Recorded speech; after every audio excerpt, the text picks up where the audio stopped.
Welcome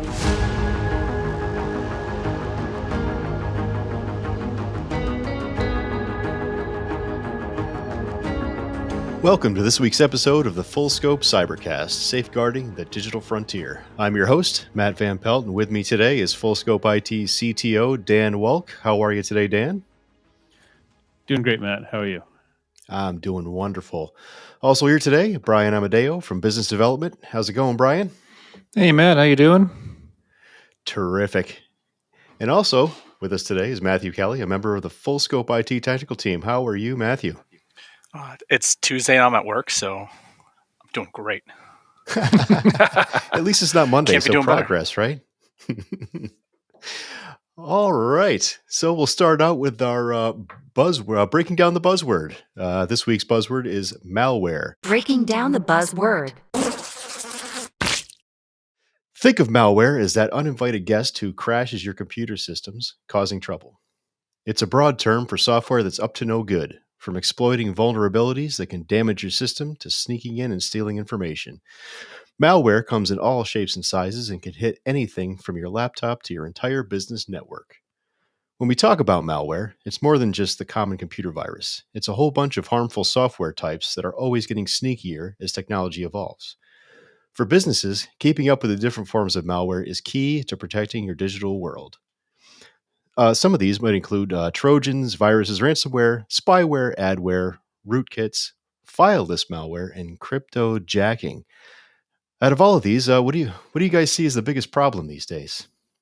I'd say ransomware is the biggest problem. It may not be the most prevalent form of malware out there, but the issue I see with it is once ransomware gets on your system, what they typically do is they take copies of your data and they will encrypt what you're holding on to so that your data is no good anymore. And typically you have backups and backups of the backups, so the encrypted data might not be a problem, but when the bad guys have a copy of your data and they're holding that over your head to get money from you, even if you pay them, you don't really know they're going to delete their copy. So it's really very nefarious, whereas everything else is just primarily destructive. And if you can recover your backups, you know that they're recovered. But with ransomware, you don't really know when the problem is over. I think that's the one that I see the most too, or at least hear about, stories about. I was going to say with ransomware, I think the biggest thing for me would be prevention. Just kind of like what Dan said, like once you have ransomware in your system, it's one of those things like it's probably the most disruptive thing you could possibly have. Where could it be hiding? Like Dan said, isn't in my backups. Even if I, have off-site backups or something, I might just get to restore it. And then, there's one copy somewhere that just reinfects the system. So I think a lot of the part, and I don't know if I'm jumping ahead, but a lot of the part about malware is just the prevention of it. Like if you have malware, you got to say like, okay, I failed a whole bunch of steps before I got, before the malware hit me. So that's where we kind of go over a lot of stuff too, like security being an onion is like a big thing where there's a bunch of, different layers to it. So, you have like your last layer of protection would be, on your desktop itself, where you have your antivirus, and then, you go up from there, company firewall, and then you have cloud protection, blah, blah, blah. So I think with ransomware, once you get it, you're pretty screwed, to be honest with you. There's definitely ways around it to try to get your stuff back. But I think prevention and, working with people who, have done this before and what the proper steps are and the layers are of protection, I think that's the best way to go. It's your best defense. Yeah, and the layers of defense really are critical because there isn't one single way that malware can get onto your computer. It can come in through email, through surfing a website. Sometimes it can come in through malicious ads in a website, and you don't even have any control over where the ads are coming from. And then there's other ways which sound more like they're from a spy movie where people will drop infected USB drives in parking lots, hoping somebody will pick it up and plug it in. which surprisingly does work to convince people to infect their own machine. And all of these different methods of getting your machine infected have slightly different defenses that can all work together, and ideally is managed centrally so that when something does go wrong, you can see what went wrong and figure out where the data went. There's technologies out there called XDR, detection and response. Thank you. Thank you. Yeah. So E is endpoint detection and response, and X is Extended detection and detection response that's We'll edit this being out. done all through the system. So you want to be able to detect and respond when malware comes through email, through a web browser, through a USB drive. All of these things need to be detected and responded to separately. And by having an XDR product, it will do all of these things together and do its best to stop it, and also help you go back and do the forensics when something does go wrong to figure out, did they really get the files that they said they got, or did they just encrypt them? And you can save yourself a lot of pain and a lot of headaches by knowing what happened when you're attacked, and hopefully you can just clean the malware off and restore your backups, and everything will be good going forward. I know this plays a pretty big role for the BDR solution too, right? And how that's implemented into the business. And I know we talk about business continuity all the time. So if you do have, right, if you've been aware of the issue and then you respond to it, is the whole idea is, right, to cauterize, right, so that the infection can't kind of do any more damage, and then point everybody to those backups so that they can continue working. Yeah, there's a lot of in backup technology too. There's a lot of things like immutable backups. So there's a lot of really cool buzzwords. I mean, basically, what you got to think is, like, if your ransomware really wants to get in your backups, because what do they think's going to happen? They want your money, right? Their whole objective is money. So they want to get in your backups. So you're forced. You can't just roll back to 2 hours ago before somebody screwed up. So what they typically do is they want to get in your backups. They want to encrypt your backups and screw with them. So you're forced to pay, or whatever. So there's a lot of different backup technologies where those images, like, say I took an image of my server or all my files 2 hours ago, they cannot be edited by anyone. So there's a lot of technologies, and that's a very simplistic way to say it. Or like air gapping. There's a lot of things that you can do to prevent anybody from going in and touching your backups, even you, from going in and injecting certain things. So there's a lot of backup technologies that are out now that specifically are for ransomware, because with ransomware, it's like it's always evolving, but a lot of their techniques are pretty much the same. So through time, even a lot of backup technologies have built these in, so ransomware really can't get in and start messing with them. And a lot of the high-end backup systems, I don't mean high-end by price, I mean high-end by capabilities, will also have malware scanners when you're restoring files, because they understand there's a good chance you're restoring files because something got infected, and they want to help you make sure you're not restoring an infected file. 7-8 years ago, I was a different IT company. I remember I had a prospect. I was doing sales back then for some reason. But I remember going to a company. They're a huge, up in New York, they're a huge real estate company. Tons and tons of clients, tons of users. They're an IT company, and they got ransomware probably like 3 months before I was in there. So, spoiler, why are you looking for a new IT company? So it turns out they got ransomware. And they were basically like, hey, let's just fall back to our backups. So the IT company's like, that's a great idea. Let's do it. Turns out the IT company wasn't checking the backups. So when I say checking the backups, it's one thing to like take a backup, right? Like, okay, I have this physical backup right here, but am I like trying to access files into it, right? So if I'm an IT company, I'm like, oh, the backup ran. Look, there's a green checkbox. Okay, that's cool. Oh, it's done. It's good. Oh, okay. But nobody's like going into that file or going into that backup to see if I can actually pull files out of it. So they were taking backups for 6 months that didn't work. So they had ransomware. They couldn't fall back. They lost 6 months of data that they could not get back. I don't know about the legal aspect of that. I didn't ask. But yeah, they lost a lot of data because their IT company wasn't checking backups. I have caught customers who have tried to store their backup encryption keys in the thing that's being backed up. That's something you got to watch out for too, because if you lose that system, then you can't restore the backups. So make sure your backup encryption keys are being stored somewhere nice and safe that is outside of the backups themselves, possibly in a password manager, or your IT company might escrow them for you. So not the Post-it note between your mattresses. As long as you don't That's tell not bad, anybody. man. Hey, it's not digital, right? It's not a spreadsheet. Even printing them out and putting it in a safe deposit box is a valid way of keeping them. These are very important encryption keys. All right. Anything else we want to talk about for our buzzword section?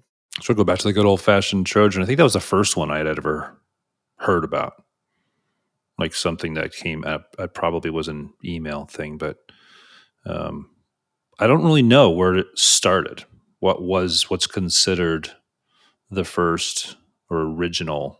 I can't remember the story off the top of my head, but it goes way back to like multi-user Unix systems in universities back in the 60s. That long ago. Really? Yeah, and it's really so much money is transacted on computers these days that it's much more dangerous, but the danger used to be lower. There was a virus once that I really wanted to get where it would randomly replace words in your word processor with the word wazoo. Was that the name of the it was the wazoo virus. The wazoo virus. Yeah, and I wanted to get it, but I couldn't find a copy of it. It just really seemed like it would spice up my my writing. You're like, out there with flags. Come on, me. Yeah. Send that one to me. I remember in high school, way back, like freshman year, when I was just like messing around with computers. So I got a hold Netfos. Oh, dude, it's so great. It was a Trojan. So being I installed it on all the computers in the lab. So I would have a master computer. So basically what I could do is I could just remotely control the entire computer. So I would be like in another room of the school. And then from the, counting room or wherever the lab is, I used to like open the CD-ROM, it's obnoxious stuff. Like I could open the CD-ROM drive like remotely and people would freak out. You could like send them to like random web pages. They're like, oh, thank you for the cup holder. Yeah. So aside from like mischief stuff, like, yeah, somebody could just be like, watching your computer, watching you through your webcam, seeing what you type.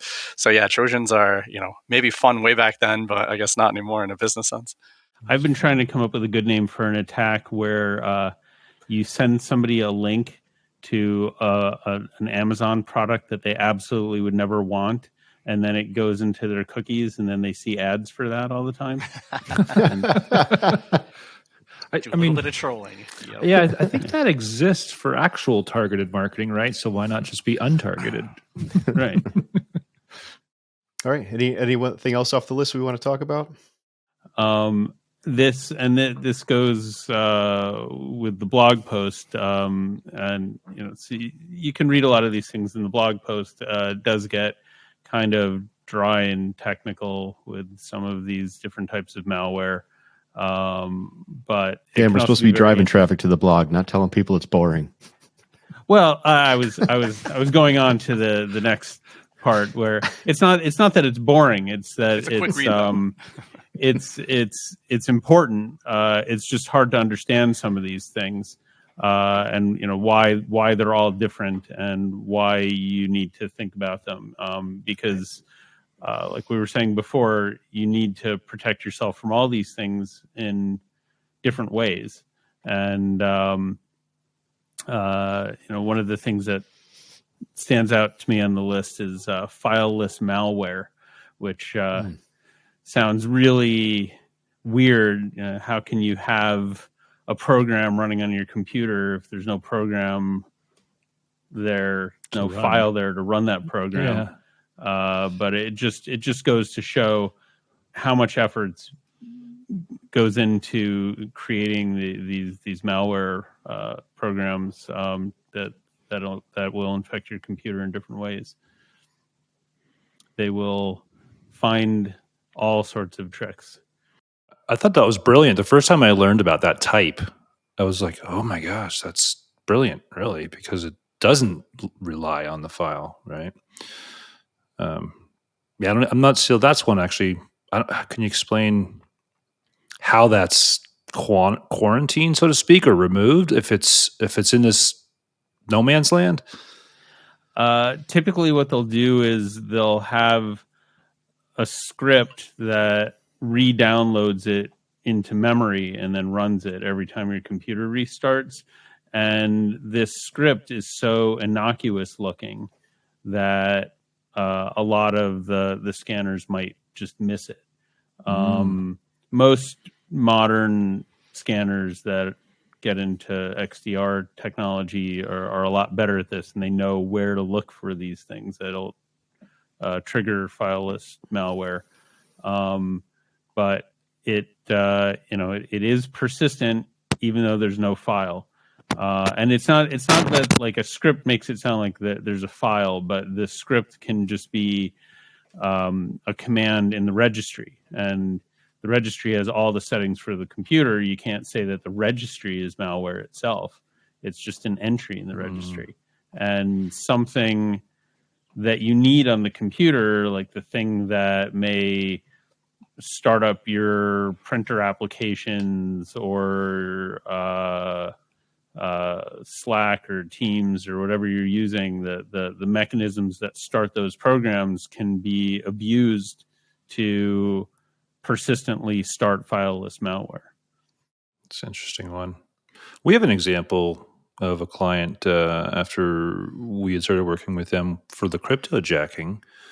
I believe it was every workstation was mining. Yeah, and then, I mean, wouldn't you know? Like, wouldn't this be something that would be pretty obvious to the performance of your computer? I can't say that I ever. They throttle it. So like during the daytime, like 9 to 5, you can throttle the Ethereum or whatever, probably Ethereum, right? The miner. So it uses very low CPU, and then after hours it'll use 100%. You'll never if know. Your screensaver comes on, it'll throttle back up. Gotcha, because it knows you're not using. Yeah, that's an interesting one. That was something I believe was on every server, every workstation in the organization. And then when we got on there, we were like, oh my gosh. At least mining Ethereum is completely worthless now. So I don't know how many miners are out there now. Yeah, I don't know. But every mining station that I've ever seen is running full speed, takes a ton of electricity, like seems to be very off. So I guess I didn't realize that they would throttle them, but I throttle them back. Yeah. So if the users notice that their fans, if it's a laptop, the fans may be running high all the time. On a desktop machine, you might not notice it because the fans are so much bigger and efficient to begin with. But on laptops, you would think that somebody might notice something's funny about my fan has been running a little more than I would say is usual lately. There you go. Pretty sure that's not the problem, but now that we've broken down this week's buzzword, malware, let's talk prevention. So this week's tech tip is how to prevent malware. Well, if it isn't a tech tip. Here's a couple of ways to fortify your business against these digital threats. Keep your systems updated, educate your team, keep your systems secure, limit access to those who really need it, check external devices before using them, and most importantly, get expert help. Any other tips or tricks we want to put out there for everybody to help protect themselves? I always put that educate your team bullet point at the top of any of these lists. No, I agree. It's people get tricked into putting malware in their systems all the time, and education is the only way to stay ahead of a lot of these attacks. Yeah, I think we've said that a million times, right? It's there's all these great tools, but the human is always the weakest link. Yeah, I used to do a lot of in-person security presentations exactly like this, and that's basically what I said. I used to have like a really cool cartoon. Maybe I'll have it for this podcast, Michaela or somebody wants it. But it was like a boxing ring, and on one side you have like thousands of dollars worth of expensive-looking IT equipment, and on the other side you have Dave. Dave is like some big guy with like a T-shirt that's too big and long for him with like stains on it. And it's basically like, you're putting tens of thousands of dollars and, onions and what I was talking about before. You're taking all that stuff and you're putting it against Dave. And Dave's going to win like every single time. Like if you have somebody in your organization, there's a way that they're going to be tricked. And a lot of the blog that's posted on this podcast too is just about the human element of this. Like how are people being, tricked? What are, some of the methods or just stuff to look out for. But like I said, Dave's going to win every time. Like we can quote you tens of thousands of dollars. We could take so much time and implement the perfect security system. But human beings, like they're somebody's going to trick them. It's like hacking is hard, right? Like you got to learn it, all this stuff, but tricking people is like super easy. Just to call them on the phone. That person has a script. It's a lot easier to learn the psychology of how to trick somebody than to sit there and learn how to code, database injections, blah, blah, blah, all this stuff. That's really hard to do when you can just give almost anybody just a script of how to psychologically like manipulate somebody. So that's the easy way, easiest path. So yeah, definitely like, if your IT company or you yourself, YouTube, security, just what to look out for as far as like scams or, a lot of companies, offer those 1 hour, it's like the sexual harassment training that you got to take every year. It's like the IT security people, kind of blow it off, you always skip to the end, fake the quiz just to get it out of the way. But really this stuff, like when you're hit, you don't want to be that guy. Like that's a bad guy to be. Yeah. And we talk about, educating your team, but I think it's probably important to mention how, right? And so that is like, if you look at these annual trainings, man, that's not enough, right? So doing the campaigns, keeping it top of mind, doing consistent training all day, every day throughout the year. I think that's the key. And there's plenty of ways to do that, right? There's plenty of companies that build those campaigns. There's, it's a pretty simple thing to implement within your organization, but I think that's what it is. It's just keeping everybody aware all the time and keeping it front of mind. I think that's the important part. Yeah, because I think for now, as far as businesses go, there's a lot. Instead of that yearly, well, on top of that yearly training, even they do like newsletters that are like a 5-minute video.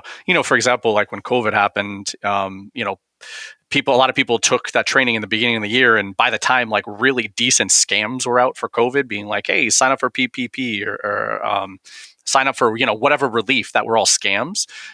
It was already like March, April, May, whatever. So people already took their cyber training and they weren't prepared for this. But if you do have more of like a corporate kind of like learning system that you can get these monthly, videos or just keeping up to date on it. They did alert on these scams. So, if you watch this video, that scam is possible, that what to look out for. And then when you see it, you take that extra, it's all about taking that extra second to be like, is what I'm reading real? Is this fake? Is this a scam?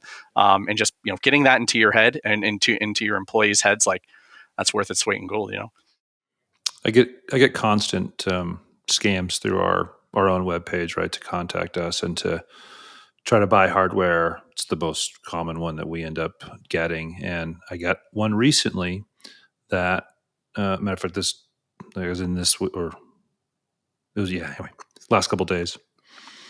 But it even showed that organization was on our website, like from some of the other tools that we use, which was interesting. So it means they're spoofing their domain too, right? So they can get pretty technical on a lot of these. But this is the first time where the signature is usually a dead giveaway. It was lined up well. It looked good. They, in fact, were on or it looked as if they were on the website. I ended up reaching out to the individual privately on an in-mail message through LinkedIn because it looked good enough that other than there was a couple of things that obviously tipped me off to like, wait, this wouldn't be typical. The most obvious one was the size of the organization would never look at a company like us to supply hardware. But this was probably the best one that I had come across. But it wasn't happening all the time, this is one I might have missed because there was enough stuff in line that would say this was probably legitimate. But just my kind of spidey senses from talking about this stuff with you guys every week made me go, something's just 1% off. I'm going to dig in. That's what it takes sometimes. On a related note, Microsoft and Google have really ratcheted up their requirements for receiving email over the past quarter, and they require a lot of anti-spoofing technology to be in place just to let the email into their system. And we're seeing a lot of our customers can't receive email from their vendors and their customers because their email wasn't set up right. And it's one of the important things that we do with our customers is make sure that the email security is set up, and it's primarily so that it gets delivered. But on a related note, nobody wants to be part of one of these scams. I don't want my domain spoofed so that somebody thinks that it's okay to open an attachment and it's a scam, or it's malware.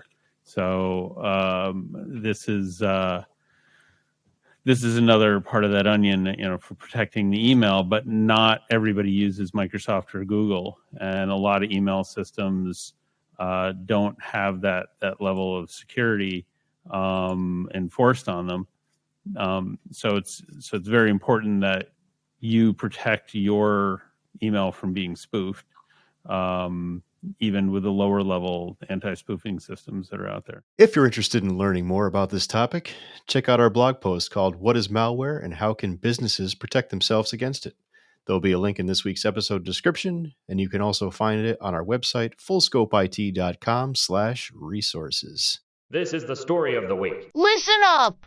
Okay, that brings us to this week's Story of the Week, brought to us by IT Brew. The FBI warns of tech support scammers that use couriers. So, in a public service announcement Monday, the FBI revealed scammers and in-person scammer couriers are taking money and assets from unsuspecting victims. Step one of the scheme involves the posers informing victims, many of whom are senior citizens, that their financial accounts have been hacked and they need to protect their funds by liquidating assets into cash or precious metals like gold or silver. Step two is the pickup, when a courier retrieves the cash at the victim's home or a public location. Wow.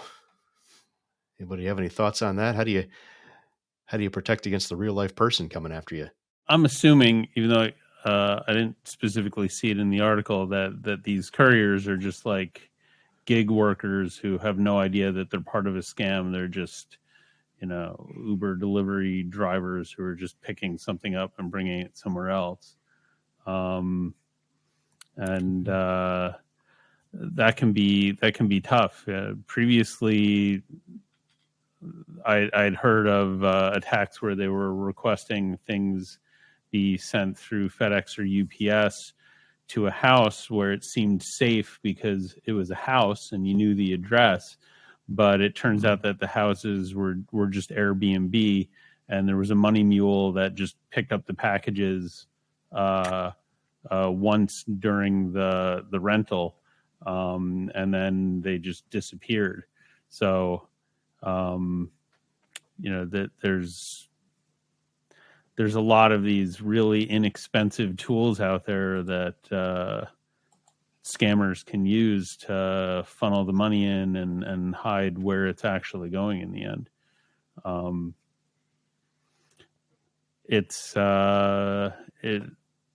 It really requires education, and especially if you have vulnerable family members, or you even think they might be vulnerable, it's important to talk to them and make sure that they just don't get involved with these things. And one of the big things that we hear over and over again is that the scammers will tell the victims that it's important that they not let anybody know that this is going on, because they're protecting them from other bad guys, fake bad guys.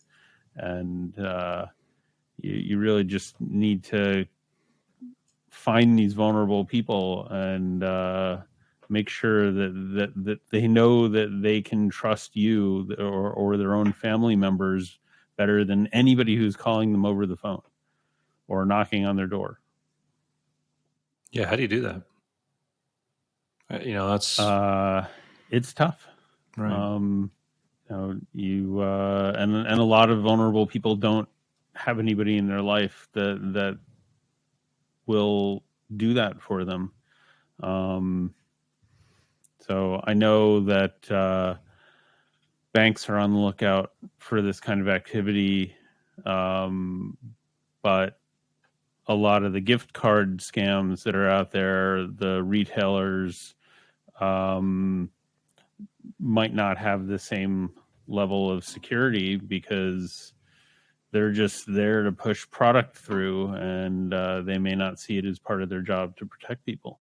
Yeah, I was interested about the courier part of it because, like Dan said, the gift card is pretty much the most prevalent one. So, like the IRS scams will be like, hey, there's a warrant out for your arrest unless you pay for tax fraud, unless you give me $500 worth of Google Play cards and stuff like that. So those are a lot easier. I was surprised with the courier one that's turning into more of a thing, especially with the gold and silver, because I think it's like way easier to go out, buy a gift card, and then give somebody the code on the back rather than just like, I don't know, purchasing silver.